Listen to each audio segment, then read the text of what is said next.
नमो बुद्धाय, जय भीम। मैं लक्ष्य कमांडर रजनी सोलंकी और आज बहुत ही शुभ कार्य, महान कार्य हो रहा है। 20 नवंबर से धम्मचारिका, जो कि पूज्य चंद्रिमा भंते जी के नेतृत्व में शुरू हुई है और बहुत सारे जो भिक्षु संघ के लोग हैं, उनके साथ में उन्होंने ये पावन कार्य की शुरुआत की है, जो सारनाथ से होकर के और संकित्सा में जाकर के समाप्त होगी।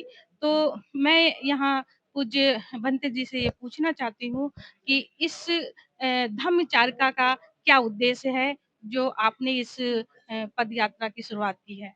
रजनी जी, सबसे पहले तो जो लक्ष्य परिवार है, लक्ष्य टीम है, लक्ष्य टीम को मैं लक्ष्य परिवार ही कहूँगा और ये बहुत बड़ी टीम है और लखनऊ में इस धम्मचारिका का जो पड़ाव रहा है, तो लक्ष्य टीम का बहुत बड़ा सहयोग मिला है और पूरे इसके जो कमांडर्स लोग हैं, वो सब लोग साथ चले हैं। तो उसके लिए मैं धन्यवाद ज्ञापित करूँगा और जितने आपके दर्शक हैं, उनको भी मंगल कामना करता हूँ। आप लोग जानते हैं कि आज के 2600 वर्ष पहले भगवान बुद्ध ने लुम्बिनी में जन्म लिया।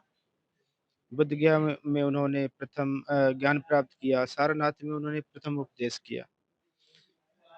प्रथम उपदेश करने के बाद भगवान वहाँ पे लगभग 45 वहाँ पे लगभग भगवान 4 महीना रहे और जब सारनाथ से जाने लगे तो उन्होंने कहा चरत भिक्खवे चारिकं बहुजन हिताय बहुजन सुखाय लोकानुकंपाय। अर्थात भिक्षुओं बहुजनों के हित के लिए, बहुजनों के सुख के लिए लोक पर अनुकंपा करते हुए विचरण करो। भगवान ने जब ये उपदेश किया तो भगवान का जो भिक्षु संघ था वो चारों दिशाओं में फैल गया, भगवान भी वहाँ से चले गए और तब से लेकर के आज तक सारनाथ प्रचार प्रसार का महान केंद्र बना हुआ है।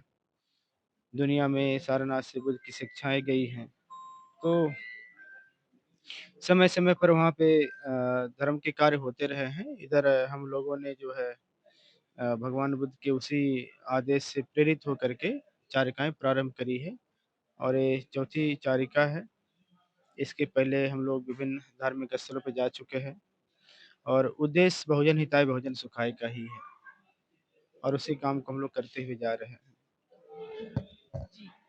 अ, जैसा कि पूज्य भंते जी ने बताया कि ये एक ऐसा महान कार्य है जो मानव कल्याण के लिए, मानव हित के लिए बहुत ही ज़रूरी कार्य है। तो जैसा कि महिलाएँ महिलाएँ कैसे बुद्ध धम्म को स्वीकार करें और इनकी जो शिक्षाएँ हैं, उनका लाभ कैसे पाएँ, उसके लिए आप कुछ बताएँ? भगवान बुद्ध ने अपने जीवन काल में ही उन्होंने 4 संघ का निर्माण किया है। एक भिक्षु संघ है, दूसरा भिक्षुणी संघ है, तीसरा उपासक संघ है, चौथा उपासिका संघ है।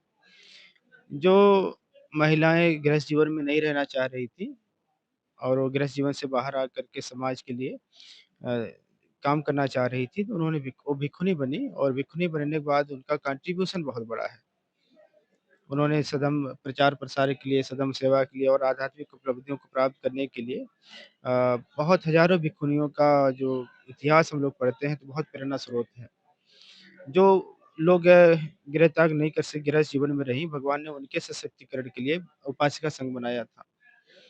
और भगवान बुद्ध ने कहा कि जो हमारा धर्म है, वो इसके 4 पिलर हैं, भिक्षु संघ, भिक्षुणी संघ, उपासक संघ, उपासिका संघ। भगवान ने कहा कि अगर ये चारों पिलर मजबूत हैं, तो हमारा धर्म मतलब सुरक्षित है और अगर उन्होंने कहा कि अगर चारों पिलर में एक भी पिलर हमारा कमज़ोर हो गया, तो वहीं से हमारा छत्र जो है, वो कमज़ोर हो जाएगा बुद्ध धर्म की। तो आप भगवान बुद्ध की इस बात से समझ सकते हैं कि वो मतलब उपासिकाओं की, महिलाओं की कितनी बड़ी भूमिका है। उनके ऊपर 2 मतलब 2 पिलर है, एक तो भिक्षुणी के रूप में, दूसरा उपासिका के रूप में। तो जितनी ज़िम्मेदारी पुरुष वर्ग की है, उतनी ज़िम्मेदारी उपासिका मतलब महिला वर्ग की भी है और बिना महिलाओं के सशक्तिकरण के हम लोग जो है बुद्ध धर्म को स्थापित नहीं कर सकते देश में। तो जो है इसलिए जो महिलाएँ हैं, उनको सामाजिक कार्यों में, उनको धार्मिक कार्यों में, उनको राजनीतिक कार्यों में, उनको शैक्षणिक कार्यों में, उनको आर्थिक कार्यों में, हर कार्यों में उनको आगे आना पड़ेगा और उनको आगे लाना भी पड़ेगा। और हम लोग भी प्रयास कर रहे हैं। अभी हम लोग सेंटर पे सारनाथ में हम लोग समय-समय पर उपासिका ट्रेनिंग भी करते रहते हैं। अभी हम लोग और भी एक हम लोग बड़े स्कूल, कॉलेज के भी हम लोग सपना देख रहे हैं कि जहाँ केजी से लेकर के पीजी तक का महिलाओं की शिक्षा की व्यवस्था कर सके। तो जो लोग हमारे यहाँ उपासिका बन कर के रहना चाहें, जो लोग हमारे यहाँ नागरिका बन के रहना चाहें, जो लोग हमारे यहाँ भिखुनी बन कर के रहना चाहें, उनके लिए भी हम लोग सोच रहे हैं और हम लोग किसी बड़े धर्मस्थल पे ही एक बड़े सेंटर का निर्माण करा करके वो हम महिला सशक्तिकरण के लिए काम करने वाले हैं, उनको देने वाले हैं। क्योंकि बाबा साहब अम्बेडकर का भी एक स्टेटमेंट है। बाबा साहब ने कहा कि अगर किसी परिवार में कोई व्यक्ति बदलता है, तो उसको अपने परिवार को बदलने में 50 साल लग जाता है।